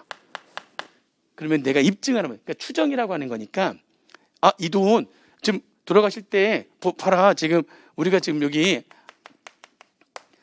갑자기 지금 이거 건물 없어졌지만 최근에 주식 샀지 않냐, 입증하면 돼요. 이걸로 이렇게 이 주식 산 거다. 그리고 돌아가셨을 때 이거 있지 않냐, 지금 이거 100억 판 걸로 주식 산 거다. 이게 입증하면 그러네, 100억 없어졌는데 얼마 있다가 주식 100억 주식을 취득을 했었네.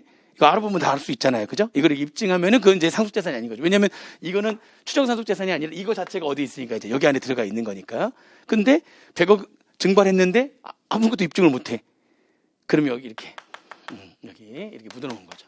그런 것들은 내가 입증을 못하면 상속재산으로 추정하겠다는 거예요. 그래서 상속세를 내게 하겠다. 이런 거 막아야 될 거 아니에요.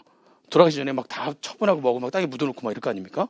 그러니까 이런 것들을 막아야 되는 거니까 추정상속재산이라는 게 생긴 거예요. 좀 이따 이제 구체적으로 좀 볼 거고요. 어떤 것들인지 볼 거고, 그런 것들이 전부 다 합해져가지고 총상속재산 가액이 돼요. 그 다음에 총상속재산 가액이 아까 얘기했었죠. 돌아가셨을 때에 있는 것뿐만이 아니라 누진세 부담을 회피하기 위해서 돌아가기 전에 미리미리 뭐 해버리죠? 미리미리 증여한 것들이 있을 거 아니에요. 그럼 걔네들 전부 다 합산해가지고 한꺼번에 과세하고, 그리고 난 다음에 그때 증여세 냈던 것들을 기납부세액으로 빼면 될 거 아닙니까? 그래서 이렇게 일정 기간 내에 증여했던 것들, 일정 기간 내에 증여했던 증여상가액을 다시 합산합니다.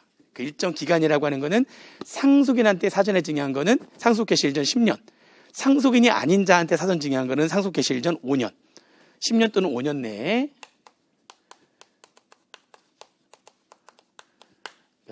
이게 지나버리면 이제 사후관리가 힘드니까 10년 또는 5년 내에 사전에 증여한 것들은 다시 다 합산합니다. 합산해가지고 과세하는 게 맞죠.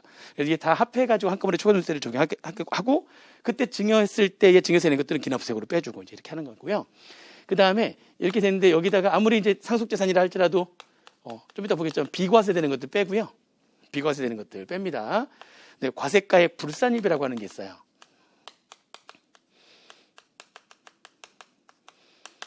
그래서 비과세 좀 이따 제가 보겠지만 가장 대표적으로 국가에다가 유증한 거야.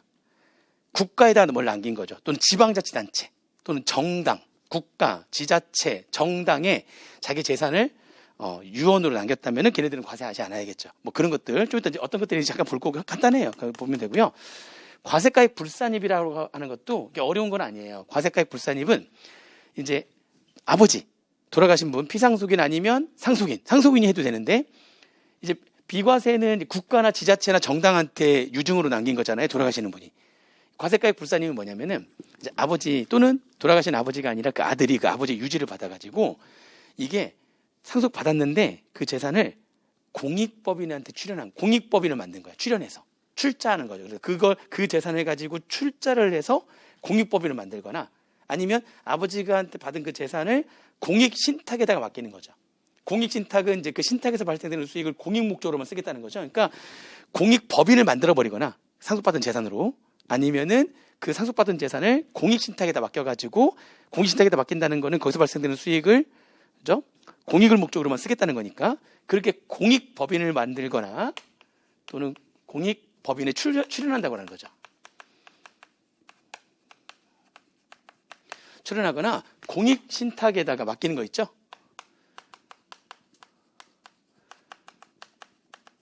신탁하는 재산은 과세하면 안 되겠죠. 이거는 좋은 일에다 쓰겠다는 거니까 국가에다 기부한 건 아니지만 그죠?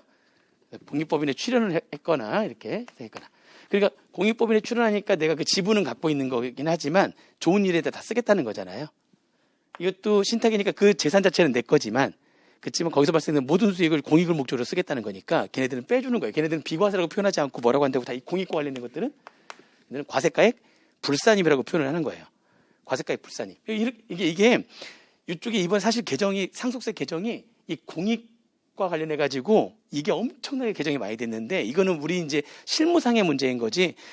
우리 입장에서는 그냥 공익법인에 출연했다, 공익세 신탁했다 이렇게만 알고 있으면 되고 실제로 상속세에서 이번에 많이 바뀐 거는 바뀌긴 많이 바뀌었어요. 이 공익법인의 요건 있잖아요. 이런 공익 관련된 이런 요건들이 좀 더 강화됐어요. 강화돼가지고 그거와 관련해가지고 굉장히 개정이 많아요, 사실은. 근데 그게 우리 수업 목적과는 좀 관련이 없고 실무적으로는 굉장히 중요한 거긴 한 거죠. 그러니까 나중에 여러분들 이제 이렇게 실무하실 때 보면은 이쪽이 굉장히 강화됐다는 것만 알고 계시면 돼요. 공익법인이 그냥 이 정도만 되면 되는 게 아니라 요건을 다 갖춰야 되는데 그게 더 강화됐어요. 그런 거 이렇게 알고 계시면 되고 수업 목적상으로는 다 이렇게 되면 다 뭐라고 한다고 이거를 과세가액 불산입이라고 하는데 이거는 돌아가신 분이 안 그래도 돼요. 상속세 신고 전에 이게 하더라도 돼요. 그래도 다 빼줘요. 과세가액 불산입은 피상속인뿐만이 아니라 누가 이렇게 해도 된다고요?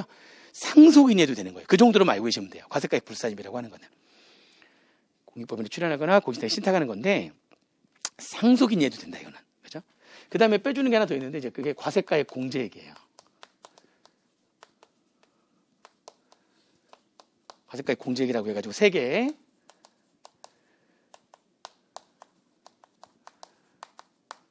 채무, 공과금, 그 다음에 장례비용. 이렇게 3가지를 빼주는 겁니다.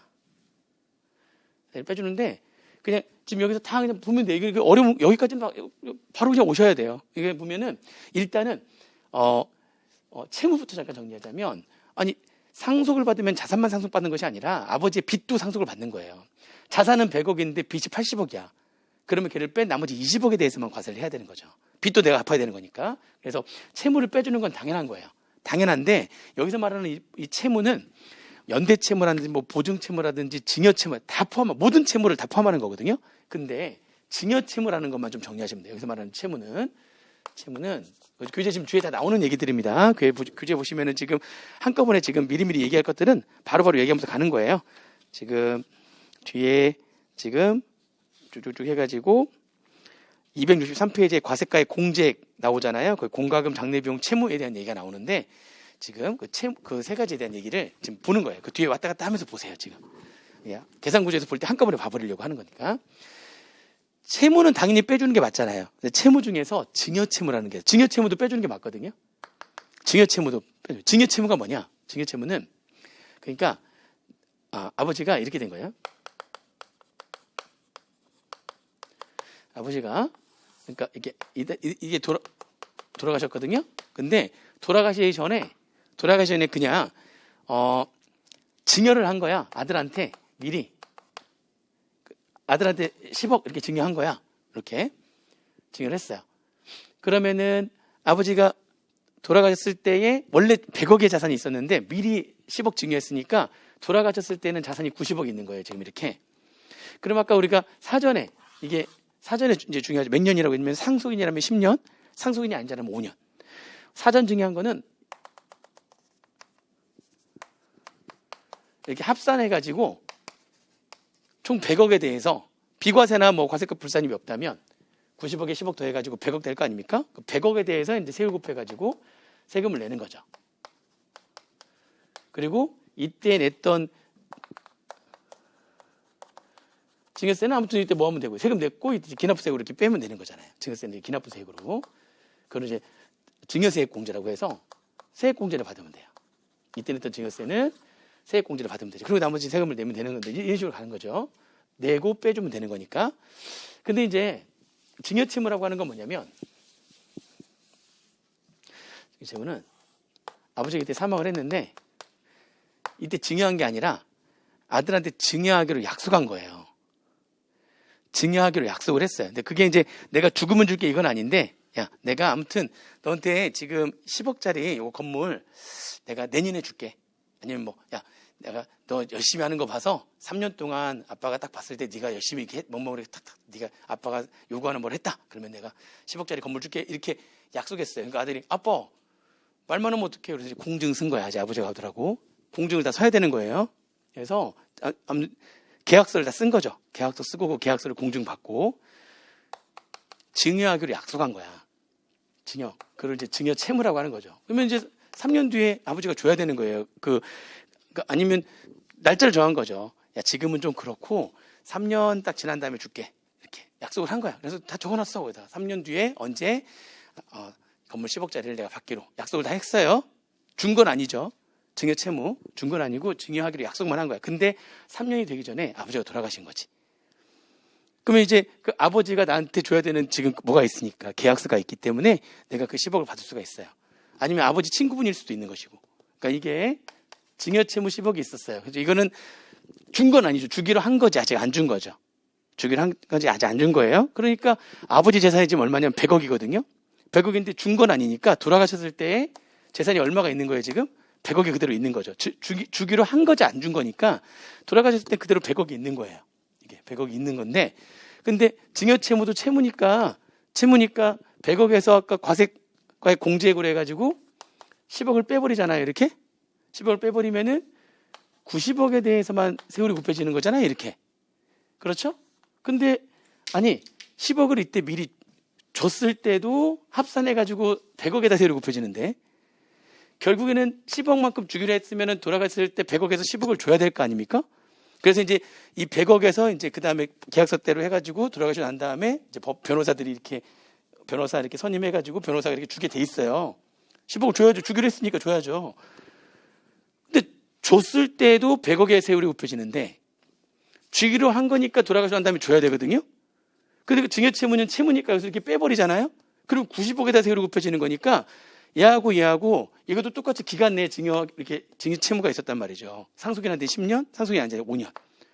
그 기간 내에 아시죠? 지금 10년 또는 5년 내에 증여하기로 한 증여채무는 채무로서 빼면 안 된다는 거예요.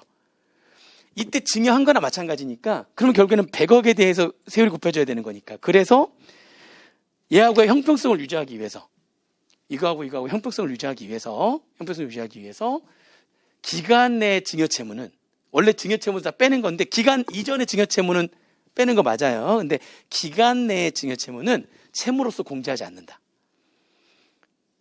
공제 이렇게 안 한다는 거죠. 그냥 100억에다가 바로 뭘 곱하는 거예요? 세율을 곱해야 되는 거니까. 기간 내에 증여한 거랑 과세 형평성 유지를 위해서 기간 내에 증여채무도 채무로서 공제하지 않는다. 원래 증여채무도 채무로서 공제를 해야 되는데 공제하는 게 원래 원칙인데 기간 내 증여채무는 채무로서 공제하지 않는다. 아시겠죠? 기간 내 증여한 거랑 형평성 유지를 위해서. 그래야지만 100억에다가 바로 공제 안 해야 100억에다 세율이 곱해질 거 아닙니까? 그런 겁니다. 그래서 증여채무는 기간 내에 증여채무는 채무로서 공제하지 않는다. 기간 내 증여채무가 아닌 모든 채무는 원래 다 공제를 해야 되는데 기간 내 증여채무는 채무로서 공제하지 않는다. 이하고 형평성 유지를 위해서 그런 것이다. 아시겠죠? 그렇게 보시면 되고요. 채무는 그거 하나만 주의하시면 돼요. 모든 채무를 다 빼야 되는데 기간 내 증여채무는 공제하지 않는다. 여기 들어가지 않는다. 그 다음에 공과금은 아버지가 돌아가실 때에 내야 되는 각종의 공과금, 제세공과금이라고요. 세금도 다 포함되는데 아버지가 이런저런 세금 내야 되는데 안 낸 거야. 그러면 이제 상속인이 그 세금 내야 될 거 아니에요. 아버지가 이런저런 공과금 내야 되는데 안 낸 거야. 상속인이 내야 될 거 아닙니까? 그래서 공과금도 당연히 빼주는 거예요. 상속인이 다 내줘야 되는 거니까. 그래서 걔를 빼는데 여기서 이제 공과금에서는 주의할 게 뭐냐면은 이게 공과금에서는 이 공과금을 언제까지 내야 되는데 다 공과금이라고 하는 것도 다 날짜가 있단 말이죠. 언제까지 내야 되는데 그게 아버지가 언제까지 내야 되는데 안 냈어요. 그러면 거기에 이제 가산금이라는 게 붙거든요. 그러면은 아들이 봤을 때는 그 아버지가 안 내는으로 인해 가지고 가산금, 연체금 이런 것들이 더 추가로 붙었단 말이에요. 원래 내야 될 게 지금 150만 원인데 가산금에 연체금에 가지고 한 30만 원 더 붙은 거야. 근데 누구 잘못을? 아버지가 안 내신 거야. 아버지가 살아계실 때 안 내셔가지고 더 연체금이나 가산금이 붙었다면 그것도 당연히 여기 들어가야 돼. 이제 아들이 내야 되니까. 근데 아버지가 150만 원 내야 되는데 중요한 거는 아버지가 살아계실 때는 150만 원이었는데 아들이 상속받고 신고할 때 정신이 없어가지고 깜빡 잊고 내야 될 때 못 냈네. 그래서 상속인의 귀책 사유로 가산금이나 연체금이 붙은 거예요. 그거는 안 뺀다는 거죠. 그런 말이 거기 나옵니다. 이 공과금은 당연히 과세가액 공제로 빼줘야 되는 건데 누구의 귀책 사유로? 상속인의 귀책 사유로 더 붙는 거는 걔네들은 공과금으로서 공제하지 않는다. 그렇게 그런 것만 정리하시면 돼요. 말 문제로 나올 수 있으니까 보시면 되고요. 그런 말들이 거기 나옵니다. 교재에 나오고요. 그렇죠? 상속인의 귀책 사유인 거는 공제하지 않습니다. 그 다음에 이제 장례비용. 장례비용은 두 가지예요. 두 가지. 장례비용은 두 가지를 다루는데 장례비용은 1+2입니다. 자, 1번은 뭐냐? 1번은 일반 장례비예요. 일반 장례비인데 일반 장례비는 최소 500만 원에서 최대 1000만 원이에요. 비용이니까 이 장례에 직접 소요된 비용을 말하는 거거든요. 장례에 직접 소요된 비용으로서 비용이니까 증빙이 있어야 돼요. 비용이니까 뭐가 있어야 되는 거예요? 네, 증빙이 있어야 돼요. 증빙이 있어야 돼요. 근데 증빙에 의해서 확인되는 금액이 500이 안 되네? 최소 500. 500 무조건 최소 500은 해주는 거예요. 그리고 증빙에서 확인되는 게 800이네. 이 사이에 있네. 그럼 800만 원. 750만 원, 750만 원. 근데 증빙에서 확인되는 금액이 2,800만 원이네. 최대 1,000만 원. 1,000만 원 넘을 수 없어요. 그러니까 최소 500에서 최대 1,000만 원 사이에서 증빙에서 확인되는 금액이 장례비용으로서 이제 공제가 되는 거고요. 아무리 없더라도 최소 500 해주는 거고요. 아무리 증빙이 많다 할지라도 1,000만 원 넘어갈 수는 없어요. 그게 일반 장례비용이에요. 그 다음에 두 번째가 봉안시설에 소요된 비용.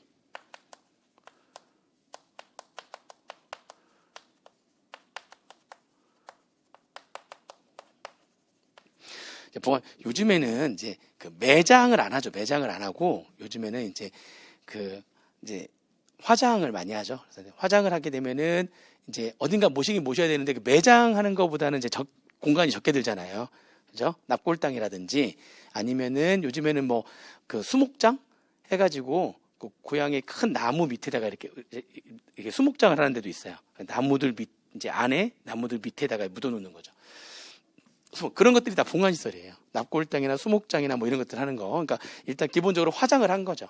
매장을 한 게 아니라 화장한 다음에 어딘가는 그걸 이제 놓아야 될 거 아닙니까? 놓아야 되잖아요. 그런 시설을 봉안시설이라고 하는 거예요. 봉안시설. 거기에 소요된 비용. 그러니까 이제 유도하려고 하는 거죠. 요즘에는 아버지 돌아가실 걸 대비해가지고 아직 돌아가시진 않았는데 그래서 우리 산소 같은 거 이제 선산 있잖아요. 선산이 막 묘가 많이 있으니까. 근데 선산에 저 같은 경우에도 선산에 자리가 없어요. 그 선산이 이제 아예 그 집성촌이어가지고 아버지가 거기서 사셨어가지고 거기 가면은 그 동네에 아주 오래전부터 그냥 자리 잡고 우리 집안이 그냥 살고 있었어가지고 그 뒤에 선산에 이미 다 들어와 있어서 자리가 없어요, 자리가. 이제 또 멀어요. 전라도까지 가야 돼요. 그러니까 너무 멀기도 하고 그래가지고 아버지도 들어갈 자리도 없고 거기 이제 또 관리하시는 분이 있잖아요. 근데 이제 들어갈 자리도 없고 그래서 저는 이제 잘 모르니까 아버지 이제 혹시 돌아가시면은 이제 하니까 그 땅을 좀 사놔가지고 아버지 근처에다가 이렇게 뭐 땅을 조그맣게 사가지고 거기서 이제 아버지 이렇게 묘를 이렇게 해야 되겠다 했더니 그렇게 취득이 안 돼요.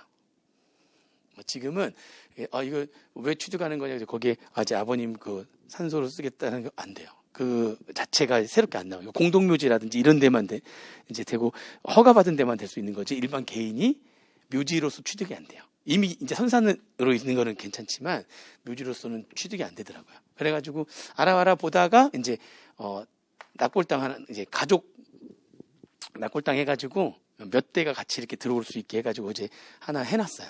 얼마 전에 해놨어요. 이제 돌아가시기 전에 이렇게 준비를 다 해놓으라고 다들 누가 이제 그래가지고 다 이제 해놨는데 돌아가시면 정신이 없어가지고 못한대요.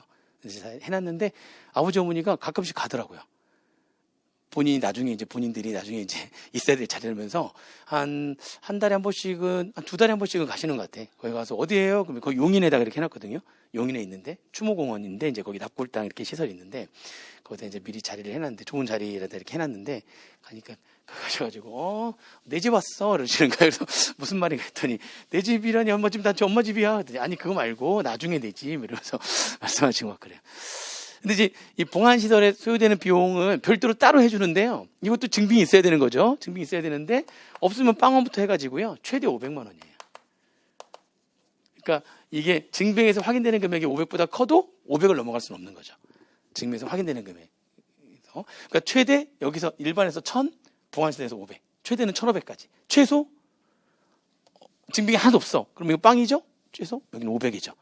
최소 500에서 최대 1500까지는 되는 거예요. 장례비용 이렇게 공제해준다 하는 거고요. 그 다음에 장례비용에도 말 문제로 나올 게 뭐냐면은 피상속인이 비거주자야. 거주자가 아니야. 비거주자면은 장례비용이 우리나라에서 안 들잖아요. 장례비용이. 그러니까 비거주자가 사망하잖아요. 그러니까 말 문제, 이 계산 문제도 나오지만 말 문제로 비거주자가 사망하면 장례비용을 과세가에 공제로서 공제하지 않습니다. 그렇죠? 비거주자가 사망하면 그거는 장례비용은 존재하지 않아요. 그런 얘기들, 뭐 그런 것들이 말 문제로 이제 나올 수가 있는 거죠. 그런 말 나오죠. 거기 263페이지 보면은 비거주자의 사망으로 상속이 개시되면 장례비용은 차감하지 않는다. 여기 들어가지 않는다는 거죠. 거주자가 사망했을 때만 이렇게 장례비용 이렇게 공제하는 거예요. 아시겠죠? 비거주자가 사망하면 우리나라에서 장례비용이 안 드는데 공제 안 해주는 거예요. 그거는. 그래 보시면 되고 이렇게 돼서 나오는 게 여기까지 하는 게 이게 여기까지가 상속세 과세가액이에요. 그러니까 계산 문제로 제가 아까 상속세 과세가액으로 나올 수 있다고 그랬잖아요. 딱 여기까지 물어보는 문제가 가끔 나와요. 계산 문제 나오면. 여기까지를 뭐라고 한다? 상속세 과세가액이라고 하는 거예요. 과세가액이라고 하는 거고, 그럼 이 상속세 과세가액에다 세율 곱하는 게 아니라 과세 표준에다 세율 곱하는 거잖아요. 여기서 이제 두 개를 빼주는데 그게 이제 상속공제라는 거랑, 그죠? 거기다가 수수료 공제라는 거. 이렇게. 이 두 개를 빼요. 요거 설명드릴 거고요. 지금 이거 설명이 안 드린 게 이거예요. 설명이 안 드린 게 여기 추정상속재산가액 어떻게 할 거냐에 대한 얘기고, 증여재산가액에서 조금 말 문제를 좀 더 정리할 게 하나 좀 있어요. 나머지는 이렇게 정리하시면 되고, 여기까지는. 상속공제랑 수수료공제도 설명드릴 거예요. 이런 것들 이제 뭔가 빼주는 게 있다는 거죠. 상속공제 해가지고 빼주는 게 있고, 수수료공제 빼주는 게 있고 해서 나온 게 이제 과세 표준이 되는 거예요. 여기까지 한 게.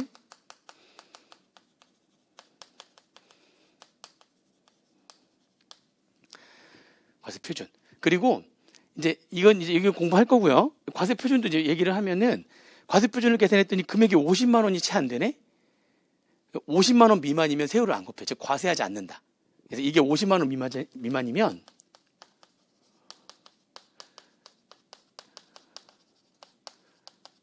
과세 최저한이라고 그래서 들어보셨죠? 우리가 이제 뭐 소득세에서도 기타 속에 과세 최저한 뭐 이런 말 있잖아요. 그러니까 저 과세 표준이 50만 원 미만이면 세율을 안 곱해요.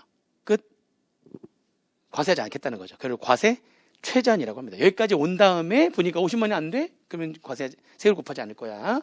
이거 이제 과세 최저한이라고 하는 거예요. 그리고 50만 원이 미만이면 50만 원이 미만이면 세율을 안 곱해요. 끝. 과세하지 않겠다는 거죠. 여기까지 온 다음에 보니까 50만 원이 안 돼? 그러면 세율 곱하지 않을 거야. 이거 이제 과세 최저한이라고 하는 거예요. 50만 원 미만이면 아예 과세하지 않습니다. 그 다음에 이제 이렇게 되면은 과세 표준했으니까 여기다가 이제 세율을 곱하는데 아까 세율을 이미 정리해드렸죠? 5단계 초과세율 있잖아요. 세율 5단계 초과세율 있고요. 여기에서는 이제 세율을 곱하면은 산출세액이 나올 거 아닙니까?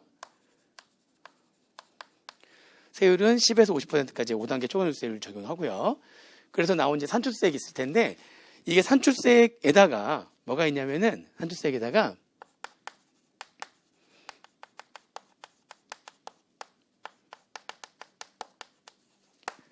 세대생략 가산액이라는 게 있어요. 세대생략 가산액. 세대생략 가산액이라고 하는 거는 뭐냐면은 이게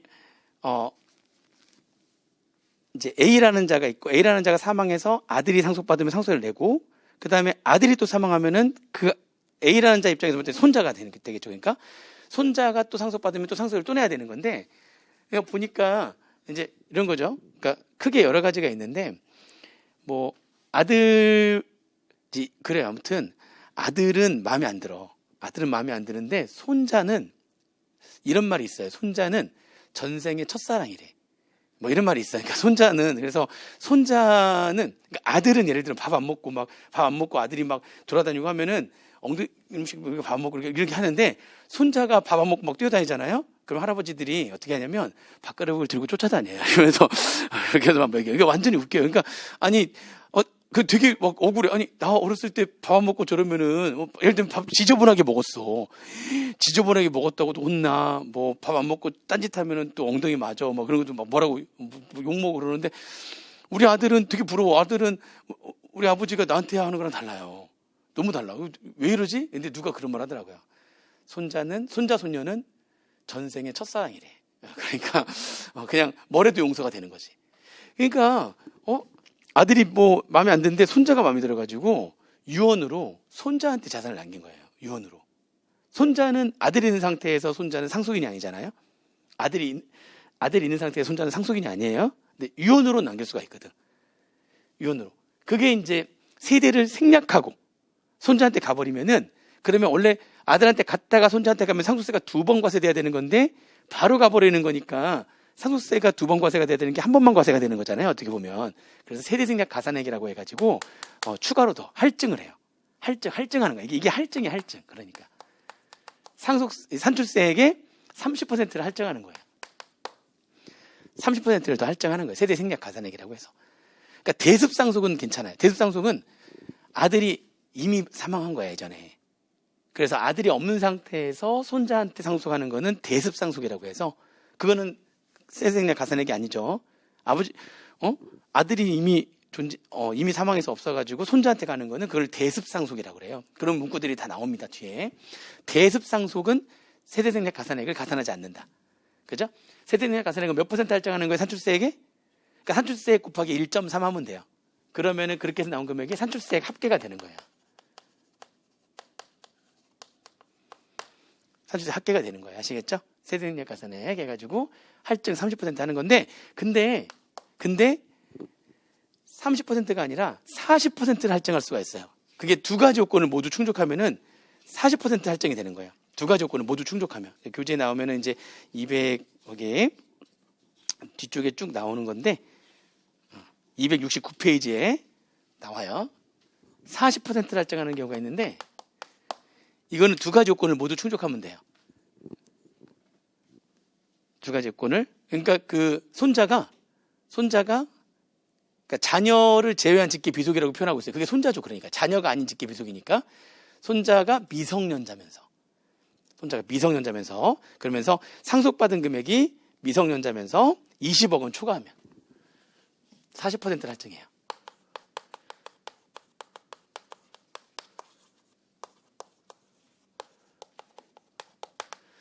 미성년자면서 그 상속 재산이 그 손자한테 상속한 게 20억을 초과하잖아요. 그러면 40%를 할증하는 거야. 20억까지는 30% 할증하는 거고 20억을 초과하면 전체 금액에 대해서 40%를 할증하는 거야. 전체 금액에서 초과 부분에 대해서 40% 할증하는 게 아니라 이 요건을 모두 충족하면 40%를 할증하는 거야.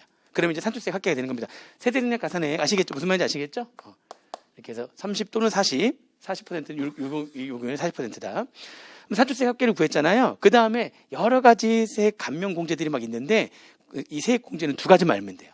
두 가지. 첫 번째는 뭐냐면 아까 여기 증여세까지 합산됐을 때 그때 당시에 기간 내에 증여했던 걸 그때 당시에 증여세를 냈을 거 아닙니까? 그죠? 그 증여세 냈던 금액이 세액공제로 빠지거든요. 그걸 증여세액공제라고 하는 거예요. 증여세액공제는 여기 증여예산 요거에 대한 증여세 있죠. 이때 당시에 증여세. 이때 증여세, 이 증여세액공제는 산식이 있어요. 이때 당시 얘가 증여했을 때, 과거 기간 내에 증여했을 때 증여세 산출세가 있을 거 아닙니까?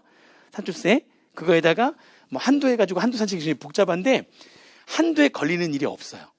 99.999%는 한도에 안 걸려요. 그러니까 그냥 이때 계산했을 때 증여세 납부세액이 아니에요.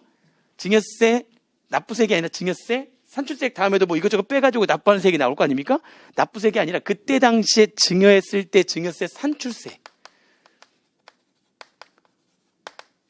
산출세액을 증여세액 공제로 하는 겁니다. 그렇게 알고 계시면 돼요. 증여세 산출세액을 증여세액 공제로 한다. 이렇게.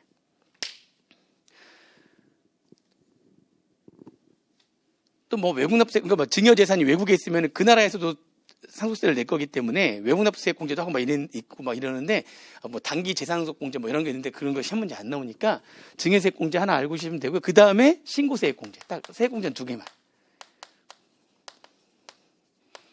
신고세액 공제. 신고세액 공제는 신고세액 공제, 여기까지 신고세액 공제까지 뺀 금액이 요게 이제 차감 납부세액이 되는 거예요.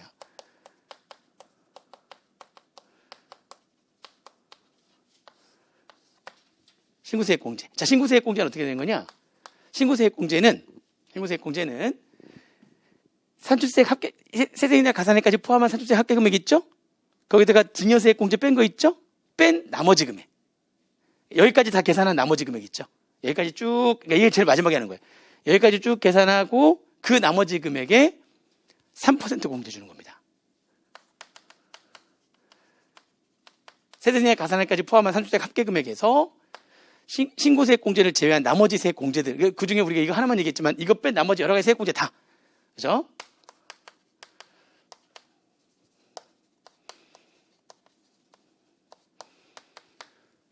또는 뭐 유예되는 금액도 있고 막 그런데 아무튼 세액 공제 등이라고 할게요. 다 빼고 뺄 거 다 뺀 나머지 금액에 예전에는 10%나 해줬는데 10%, 7% 하다가 이제는 3%로 이제 줄어들었어요.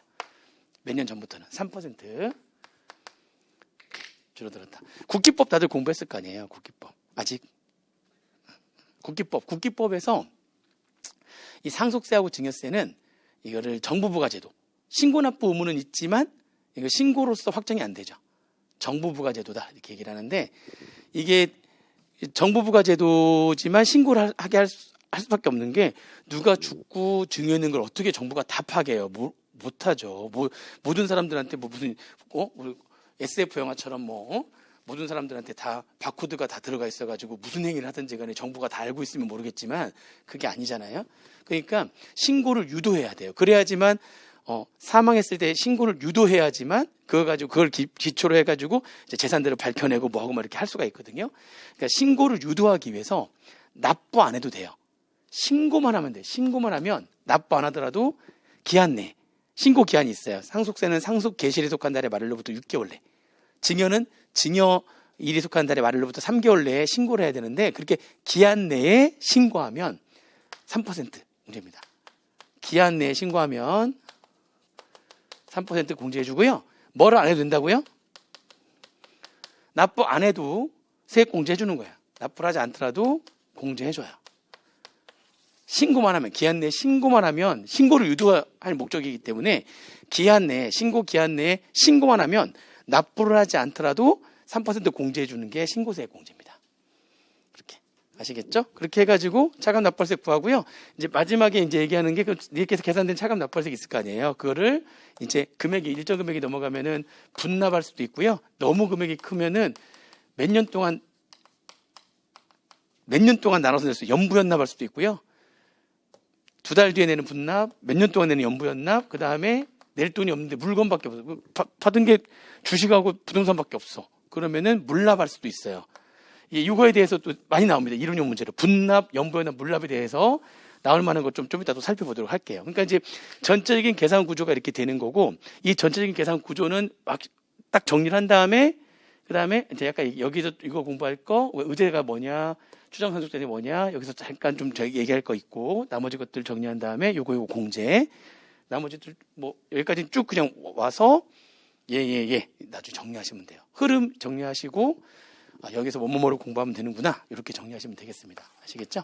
그래서 여기 이쪽 지우지 마시고 이쪽은 잠깐 쉬었다가 추가적으로 얘기할 것들 얘기하면서 얘기하는 게 다 계산 문제에 영향을 미치면서 이론형 문제에도 영향을 미치고 다 하는 거니까 추가적으로 얘기할 것도 좀 얘기하고 문제 풀어보고 증여세 가고 이렇게 하겠습니다. 잠시 쉬었다가 하겠습니다.